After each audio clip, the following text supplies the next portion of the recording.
اللہ تعالیٰ نے انسان کو اگر کوئی دولت دی ہے جس کی کوئی قیمت نہیں ہے، جس کی انسان قدر بھی نہیں کرتا، وہ ہے ایمان کی دولت۔ وہ دولت، وہ ایمان جس سے انسان اللہ کی معرفت حاصل کرتا ہے، اس کو جانتا ہے، اس کے ناموں کو پہچانتا ہے اور اس کے افعال کو، کیا وہ کام کرتا ہے صبح سے شام، انسان کی پوری زندگی کے اندر اگر اس کو اس چیز کا آئیڈیا ہو جائے، یہ بہت بڑی دولت ہے۔ پھر نبی صلی اللہ علیہ وسلم سے پیار، پھر فرشتوں سے معرفت، پھر جنت جہنم سے معرفت، آخرت کا کانسیپٹ، پرپز آف لائف، زندگی کا وجود، کس سے دوستی اور کس سے دشمنی، ابلیس کی معرفت کہ ابلیس کون ہے اور آدم علیہ السلام کے ساتھ اس کی کیا دشمنی تھی، قرآن کیا ہے، حدیث کیا ہے، اس زندگی کا منشور کیا ہے۔ اللہ تعالیٰ نے انسان کو اگر کوئی ایسی دولت دی ہے جس پہ اللہ تعالیٰ کہتا ہے فقط اوتیا خیرن کثیرا، تو وہ یہ دین کی معرفت ہے، وہ دین کی ہدایت۔ اور ایک جگہ پہ تو اللہ کے نبی صلی اللہ علیہ وسلم نے فرمایا من یرید اللہ بہ خیرا یفقہہ فی الدین، اللہ تعالیٰ اگر کسی کے ساتھ بھلائی کا ارادہ کرتا ہے تو کیا کرتا ہے، یفقہہ فی الدین، اسے دین کی سمجھ دیتا ہے۔ اللہ تعالیٰ قرآن میں کہاں نہیں کہتے لا یستوی الذین یعلمون والذین لا یعلمون، وہ جو جانتا ہے، وہ جو معرفت رکھتا ہے، وہ جو سمجھتا ہے، جس میں اترا ہوا ہے، وہ برابر نہیں ہو سکتا اس کے جو جاہل ہے، جو جانتا ہی نہیں، جو ناآشنا ہے، جو غافل ہے، جو نیندوں میں اور غفلتوں میں سو رہا ہے۔ اسی طریقے سے یہ علم ہے، یہ ایمان ہے، یہ عمل ہے، یہ دنیا کی سب سے بڑی دولت ہے۔ لیکن اگر انسان اپنے ایمان کا خیال نہ رکھے اور اس کی پرواہ نہ کرے اور اس کو ڈھیلا چھوڑ دے، اپنی زندگی کو ہلکا لے لے یا اپنی ایمان والی زندگی پر کمپرومائز کر لے، تو انسان کا ایمان بجھتے بجھتے بجھتے معصومیت کی وہ آواز، فطرت کی وہ آواز اور فطرت سلیمہ اور عقل سلیمہ کی وہ آواز اور رحمت جو اللہ نے انسان کے دل میں ایمان کی شکل میں اتاری تھی، وہ اس کے سینے سے، اس کی زندگی سے بجھتے بجھتے اسے نفاق اور کہاں کن وادیوں میں لے کے جاتی ہے کہ اس سے بڑا نقصان اور خسارہ نہیں، جو اللہ تعالیٰ کہتے ہیں والعصر ان الانسان لفی خسر۔ تو یہ شروعات کہاں سے ہوتی ہے کہ انسان میں سب سے پہلے نسیان آتا ہے، عن ذکر اللہ، اللہ کی یاد سے، اللہ کی پہچان سے، اللہ کے افعال سے، اللہ تعالیٰ کے کرشموں سے، اس کے معجزات سے اور اس کی صفات سے۔ اور یہ کب ہوتا ہے؟ جب وہ اللہ کی کونی اور شرعی آیات یعنی قرآن و حدیث کے اندر جو اللہ کا ذکر ہے اور جو اس پوری کائنات میں اللہ کا ذکر ہے اور جتنے بھی مفعولات ہیں جس میں اللہ کا ذکر ہے، کیونکہ اللہ تو اپنے فعل کا فاعل ہے، مگر اگر اللہ کے کام، اللہ کے معجزے، اللہ کے کرشمے اور اللہ کی ذات کا کمال دیکھنا ہو تو اللہ کے کاموں میں دیکھیں۔ اگر آپ نے اس کا رحم دیکھنا ہے تو اس کی رحمت دیکھیں، رحمان سمجھ میں آ جائے گا۔ اگر آپ عادل کو سمجھنا چاہتے ہیں تو اس کی عدالتوں کو دیکھیں، اس کے احتسابات کو دیکھیں وہ کیسے محاسبہ کرتا ہے لوگوں کا اور کیسے بخشتا ہے لوگوں کو اور کیسے انجام تک پہنچاتا ہے۔ اس لیے مفعول کو ہی جان کے جو اللہ کے کام ہیں، جو اس نے کیے ہیں اور کرتا آیا ہے اور کر رہا ہے اور ہمیشہ کرے گا، اس سے فاعل کی معرفت ہوتی ہے، اللہ کی معرفت ہو جائے گی۔ انسان جب اللہ کے قرآن کے اندر اور اللہ کے نبی کی حدیث کے اندر سے اپنا ذہن ہٹاتا ہے، نسیان میں جاتا ہے، تو اس کے سینے کے اندر ایک ویکیوم کریٹ ہوگا، جدھر اس کا علم بجھنا شروع ہو جائے گا، ایمان دبنا شروع ہو جائے گا، ایمان گھٹنا شروع ہو جائے گا۔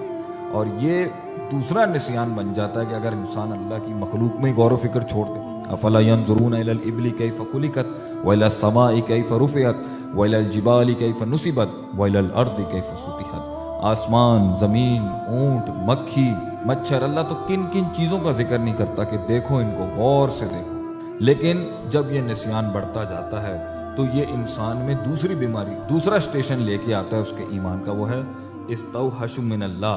وہ اللہ سے وحشت دلاتا ہے انسان کو، اللہ والوں سے وحشت دلاتا ہے، اللہ کی باتوں سے وحشت دلاتا ہے، اللہ کے ذکر سے وحشت دلاتا ہے، اور انسان کا دل کرتا ہے میں بھاگ جاؤں، جب بھی دین کی باتوں میں بھاگ جاؤں، مالک کا ذکر ہو میں بھاگ جاؤں، قبر کا ذکر ہو میں بھاگ جاؤں، میں دور ہو جاؤں، مجھے اس کی طرف کوئی ترغیب نہیں ہو رہی، میرا دل نہیں مانتا ان کو سننے کا۔ اور یہ آہستہ آہستہ بڑے دین والے اور جو دین کی طرف کوشش کر رہے ہیں، سب کے ساتھ یہ ایسا ہوتا ہے، ہم اور آپ سبھی اس کا شکار ہو جاتے ہیں اور انسان میں یہ وحشت پیدا ہوتی ہے۔ And at the same time اسی لمحے اور انہی اوقات اور انہی لحظات اور انہی دنوں اور انہی ایام میں رغبت الی دنیا بھی شروع ہو جاتی ہے کہ انسان کو دنیا سے رغبت ہو جاتی ہے، اسے دنیا کی وہ چیزیں جو اللہ سے دور کرتی تھیں اس میں اس کا دل لگنا شروع ہو جائے گا، اسے محبت ہونا شروع ہو جائے گی، اسے ان کی طرف ایک دلی کشش محسوس ہوگی، غلط کاموں سے، وقت کو ضائع کرنے سے، فضول چیزوں کے اندر، لغو لہو کھیل کود تماشوں کے اندر، اور وہ اپنی زندگی کو ایک لائٹلی لینا شروع کر دے گا۔ اور آج دیکھیں جو انسان بھی اپنے آپ کو برباد کر رہا ہے، جو انسان بھی خودکشیاں کر رہا ہے، جو انسان بھی شراب پی رہا ہے، جو انسان جھگڑے کر رہا ہے، گھر توڑ رہا ہے، رشتے توڑ رہا ہے، سب کو تنگ کر رہا ہے اور ذمہ داریاں نہیں سنبھال رہا، وہ ایک طریقے سے اپنی زندگی کو ہلکا، اس کی کوئی قدر و قیمت نہ رکھنا اور اس کا کوئی خیال لحاظ نہیں کرنا کہ یہ اللہ کی نعمت تھی، اس کو سنبھال کے اس کا ایک دن حساب دینا ہے، انسان اپنے آپ کو وہاں پر ادنا اور بہت ہلکا لے لیتا ہے، جس کی وجہ سے انسان اس سٹیج میں آتا ہے۔ یہاں سے آگے بڑھتا ہے اور پھر گناہوں کا سلسلہ مزید شروع ہوتا ہے، اور صغیرہ گناہ کنسسٹنٹلی اور مستقل مزاجی سے ہونا شروع ہو جاتے ہیں، اس حد تک کہ صغیرہ کبیرہ بن جاتے ہیں اور کبیرہ بھی مستقل مزاجی میں چلا جاتے ہیں، اور انسان میں اس سٹیج پر غفلت ہی غفلت آنا شروع ہو جاتی ہے، وہ بھولنا شروع ہو جاتا ہے، ایسی نیند کہ جو آنکھیں بھی کھلی ہوں تو حق نہیں دکھائی دیتا، اور اس کے بعد اس میں آخرت کا نسیان شروع ہو جاتا ہے، اسے آخرت یاد نہیں رہتی، اسے اللہ یاد نہیں رہتا، اسے یہ نہیں پتا جہنم کیا ہوتی ہے، جنت کی امید نہیں ہوتی، جہنم کا ڈر نہیں ہوتا، قبر کے سوالوں کا خوف نہیں ہوتا، اور